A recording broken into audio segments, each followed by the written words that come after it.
Every club. Every day. The Global Sports Podcast Network. Hello and welcome back to the Daily Southampton, part of the Global Sports Podcast Network. My name is Greg Elliott, and today joined by my good friend and wonderful co-host, Zach Ingo Finch. How you doing, mate? Yeah, not too bad. It's weird we're coming up to the end of the season, despite the fact that realistically our season ended like 7 games ago. 7 months ago. Sorry, what? It's dragged and it hasn't, but maybe it's because the last couple of weeks I've watched a lot of football that hasn't been us and been able to see some exciting playoffs and sort of cup finals, and then last night's cup final, which truly was like you'd missed it, right? Because you were out at comedy night. You didn't really miss a lot. There sure was a winner. To be honest, I spent more of the time actually watching the post-match celebrations of the Spurs players and like fans and stuff than I did actually watching the game. Because bar a sort of flurry of balls towards the end of the game with some incredible like sort of goal line clearance from Andovar from Tottenham, it wasn't a lot in that game at all, and truly it was a clash between the 16th and 17th teams in the Premier League. Yeah, I mean, 100%. For a Champions League spot, what crazy world we live in. Nuts. But anyway, we're not here to talk about that, Zach. It's the final day of the Premier League season. We are coming in hot, and Arsenal come into town. So let's get into it. I mean, are they going to... Right, let's start with the embarrassing part, the negative, mate. You brought it up before the episode. I didn't know that I'd seen the first one. I don't read emails, so I hadn't seen it in my inbox. Like, apparently a second email about not invading the pitch. Oh, it's so funny. Surely one was enough, right? It's like, well, they need to double again. Like, we've been through the fact that it's probably due diligence, and there's no reason to really tell us, but it doesn't stop it from being funny. Every time it's funny.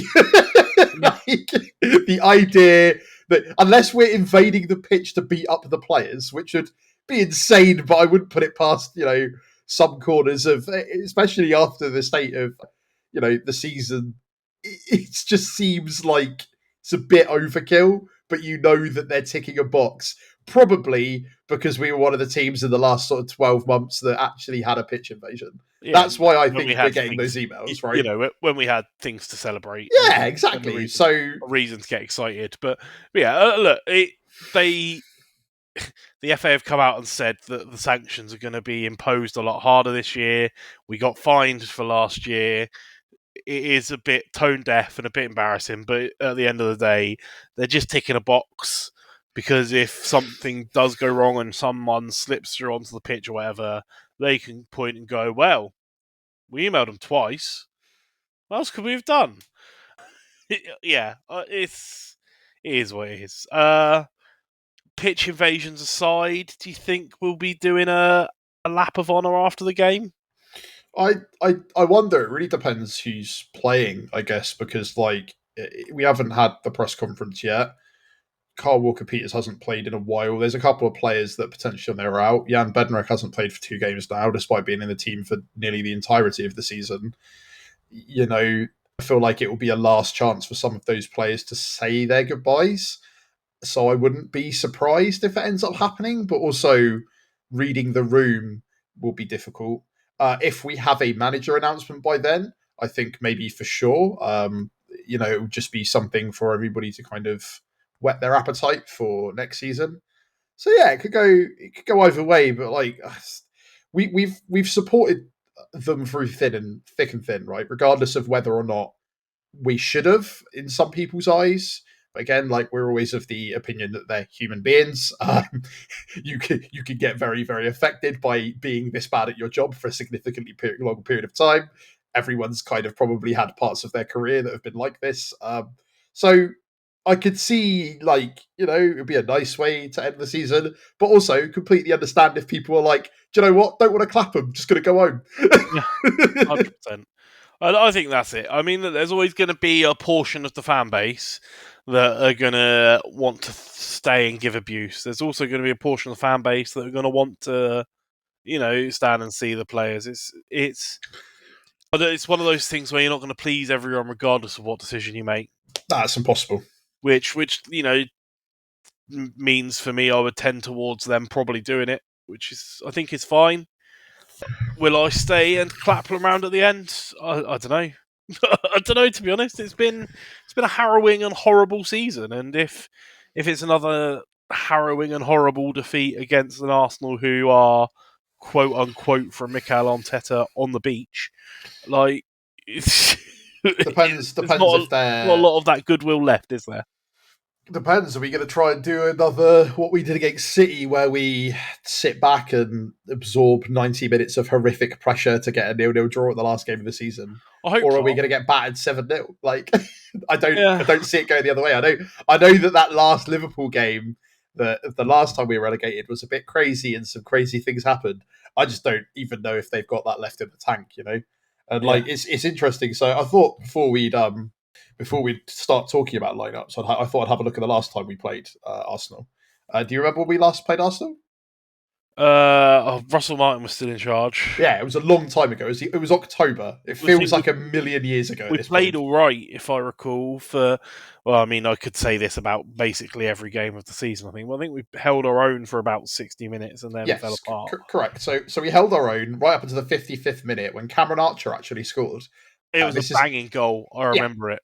And this is where you thought that Kyle Walker-Peters and Manning were doubling up on Saka, as opposed to the fact that we just moved to a back five. Yuki went to the right back spot. Kyle Walker-Peters was just roaming about.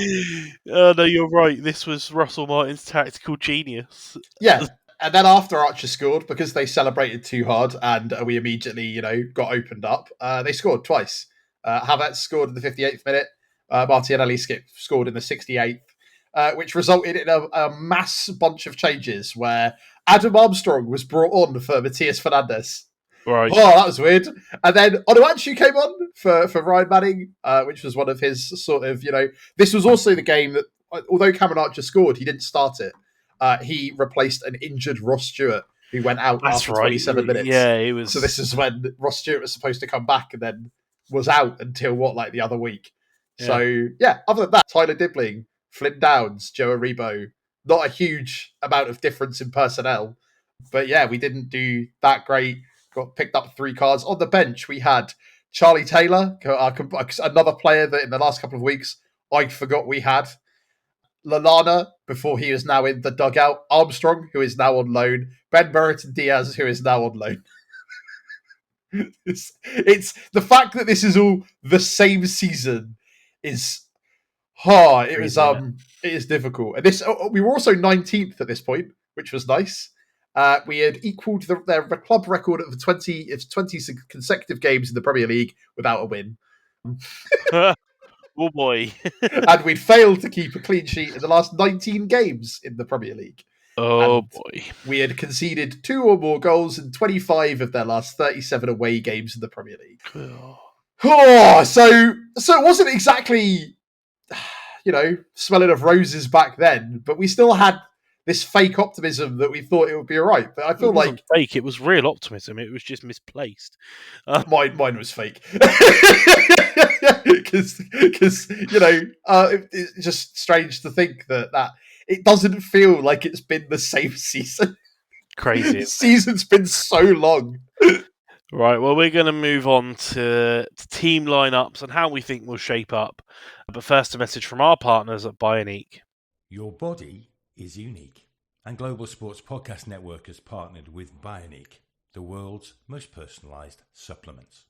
Bioniq provide 100% tailor-made supplements, designed to deliver precisely what your body needs at exactly the right levels to optimise your health. No guessing. So click the link in the show notes. Use the code GSPN2025 for 40% off your first month's subscription. Bioniq. Don't settle for off-the-shelf solutions made for just anybody.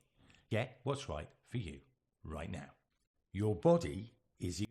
Okay, and we are back. So couple of interesting points you made already, right? Do we line up how we think a little bit, with players who are exclusively going to be here next season?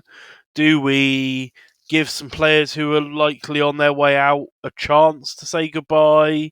Couple of choices. Do we maybe, crazy idea, play some strikers and try and shoot at the goal? Oh, that doesn't seem to be the case. We don't seem to do that. Apparently we went through that big period of playing strikers, then we stopped, even though we started to play a little bit better last week when we actually put strikers on the pitch. Apparently, I don't know. It feels weird, right? Because it's one of those things where if he is still trying, I don't know what he's got left to play for. It's not like he's playing for a position. It's not like it's just the last game of the season. So it really could just be a wild card. I think that, if Kyle Walker-Peters is fit, he'll play. If he's decided he doesn't want to say goodbye and he isn't fit, he might be there. But, so who do you play? Probably doesn't seem to like Sugawara that much. So you're probably going to play Bree. Like, he's been playing Wellington over Manning on the left, so I imagine Wellington will start over Manning because Manning's not really going anywhere. Stevens, and it depends. Will Jan play? Because it depends if Taylor Harbour-Bellis is still out. Because I believe he suffered a proper ankle injury, so he's more than likely out based off of that. But obviously, we'll hear more in the presser. So. Exactly. So I would like to see Kaya Sanders start. That would be really good. Maybe give starts to some of the youth that are coming through. Maybe give starts to Robinson. Give a start to the people that are going to be here. Like Paul wasn't around the entirety of the team last week. I don't know if that was an injury. So, I guess you want to play the best side usually, but I just don't know what this game means other than a goodbye. I feel like you'd want to put on a show for the last game of the season, right? Because playing like we did the last game, against City was kind of understandable. Against Everton, it was a bit. Yeah, especially against an Arsenal team where it's the same, right? You don't know what team they're going to put out. They are literally on the beach. They've got nothing left to play for in the season. It's dead rubber. They might just play a full team of kids. It's impossible to tell. I don't think. I don't know. I don't want to speak for everybody, but I don't want to see us sit in a low block with 10 men behind the ball at home anymore. Like, I honestly would rather lose 7-0 giving it a go than grind out a 0-0 and have another game like City. Like, I understood it against City. It did its job. It served its purpose. We've got 12 points. But now I want to see a game of football last day of the season. I don't want to be sat and dealing with that. It's ironic though, because if we had played like that for a lot of this season and managed to get ourselves enough draws, like it turns out all you actually needed was 39 points to stay up this year. So maybe that could have been more fruitful. Obviously, hindsight is a wonderful thing, but you're right. I just think that they owe something, but it depends how many of them are already on the beach, how many of them are already in conversations about where they're going after the summer, how many of them are. You got to wonder what the mindset is for both sets of players, because from an Arsenal perspective, once again another year without really winning anything. Once again, another year where they've gone out of all competitions in kind of sort of lax fashion. And, so how much for them and for us guys, it's like, who's going to be the next manager? Am I going to stay? Is anyone going to put a bid in for me? All of that's going to be running around their head. And you're right, they should probably just pay for 90 minutes because that's what they're paid to do. But it's not as easy as that, though, is it? No, it never is. But then also that can cause the chaos that we've seen on like sort of the last games of the season, where if there's nothing to play for, give it a go. And maybe we'll actually see some goals. Maybe we'll see Ross Stewart get a goal at some areas. That'd be really nice to see.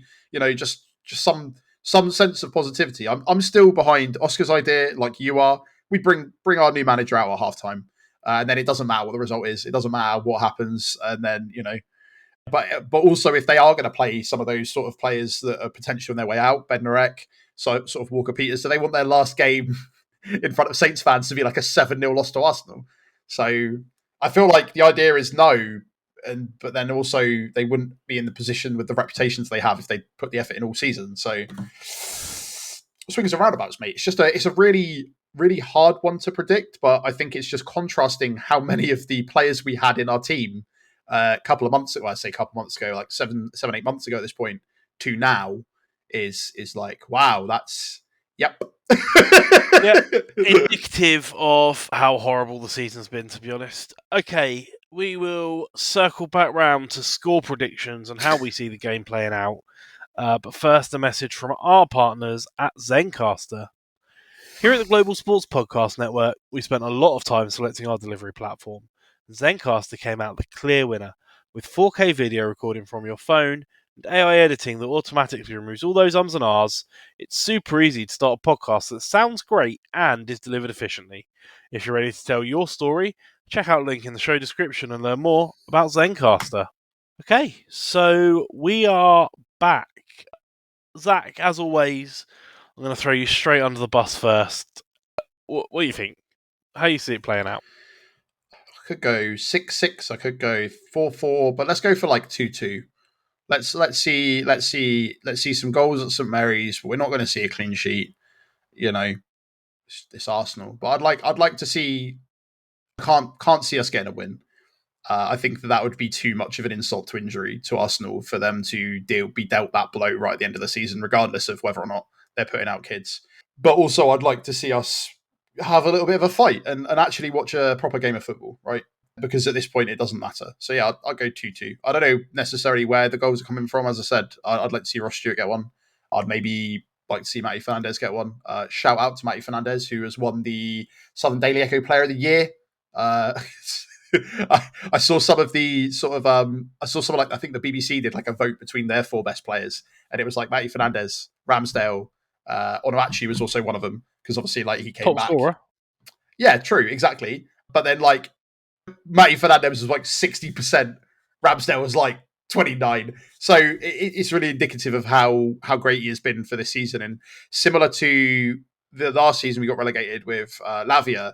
I think we all have a little bit more love for Fernandez, and maybe it's because I don't know, he's sold himself very well to us, like absolutely. I think we all had a lot of love for Lavia. To be fair, yeah, it's just that he decided to move on. So not only that, he was bid 55 million from 2 different clubs. That no chance were we ever going to not say yes. Yeah, 100%. So but yeah, it's like that. It has been a nice thing to see during this season. And as much as his form's dropped off and whether or not he stays or not, like watching Tyler Dibbling, especially early this season, has been something really, really nice to enjoy considering what we've had. So, I'd like to see maybe a goal from him. That would be really pleasant to kind of get that kind of goal to sort of remember that debut that he had against Man United, where everyone immediately, like they were trying to, we remember the crossover, because I wasn't on that crossover, but I listened to it,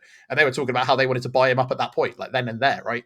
Yeah. And like they're still the same player. A lot of things have changed, a lot of things are different, but those are the small glimmers of light in this season. So I would love to see us go out on a high of at least scoring some goals.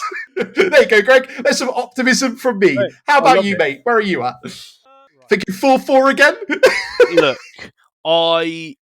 in my heart, I want us to go out and give this game a go and play, and what happens, happens. And if we get battered, we get battered.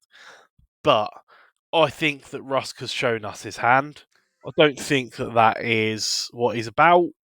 I don't see it playing out that way. I think he's going to play, 5 defenders and 5 midfielders. I think we're going to have another defensive show, and I just don't think it's going to cut the mustard. And I think, Zach, we're going to lose 2-0. No! He flipped the script! He flipped the script for the last game of the season! He finally did it! The man predicted a loss! Yeah. How do you feel? Are you okay? It's been a long season, mate. Like, it's finally whittled you down all this time. Oh, mate. But look, it's gonna get better. I promise. Yeah, next season's gonna be great. It's going to be the championship. We potentially have 6 derbies to play. We potentially have the Russell Martin derby, the Nathan Jones derby, the actual South Coast derby. It's going to be banging. Yeah, I can't wait. But look, the game on Sunday, whatever day it is, it's going to be what it's going to be. It means nothing. It's a dead rubber. It probably isn't going to be a very entertaining game of football, but it is what it is. It's big. Hopefully, look, the last day of the Premier League, our relegation season last time out against Liverpool, The atmosphere was incredible. It was just party mood.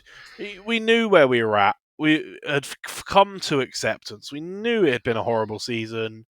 That's all out the window. We're just there on Sunday to have a good time, get some vibes, ready to build up to next season that's going to be incredible. And look, I might be predicting my first prediction of a Saints loss this season, but that's not to say that it's not going to be followed up by the next prediction on this podcast being Saints winning the championship. So it is what it is, isn't it? Right? Like, look, I really hope that when you go, Sports Republic are kind to you, mate, and give you maybe 10% off of food and drink. That would be what a wonderful gesture from an extremely economically sound football club. Oh, we've got they actually put the match details out earlier today, and they have increased the discount for season ticket holders for this game in the same windows of time. So I think it's dear. Off. So before 1 o'clock, between 1 o'clock and 2:30, it's 25% off all food and drink in the fan zones. Oh wow! I was joking. I know. Look. Oh mate, beautiful. Better than nothing, innit? Look. Like I said earlier in the week on the podcast, I've been informed that it is an opportunity to go and try and meet some of the players, for better or worse. And so I'm going to be in Southampton all day. So by 4 o'clock, it's just going to be party time. Happy days, mate. Happy days. It's just, we're going to be making the most of it. That's for sure. Exactly that. And then obviously we'll be back for a whole new season with a whole new set of challenges, for a whole new lot of fun.